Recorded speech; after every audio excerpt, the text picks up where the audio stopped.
जय श्री अलारनाथ।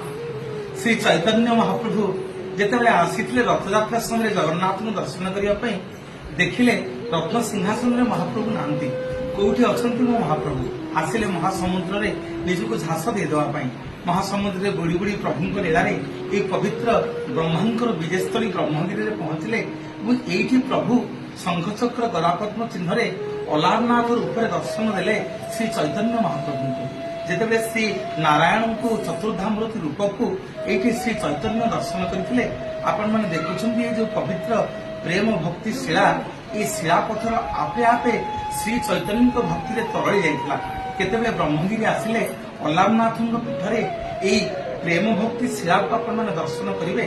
आज भी ये प्रेम भक्ति शिलार अछंती ब्राह्मण देवता जो जल आपण देह सिंचन करदे सर्व रोग व्याधि आपण मान दूर हो। अलारनाथ पीठरे यही आश्चर्य प्रेम भक्ति शिला श्री चैतन्य सते जमिति आज गौड़ीय मानू समस्त सनातनी मानू एभली भक्ति मार्ग में अनुप्राणित करिछि ताहा प्रतिटी ओडिया पे गर्वर कथा। जय जगन्नाथ, जय बाबा अलारनाथ।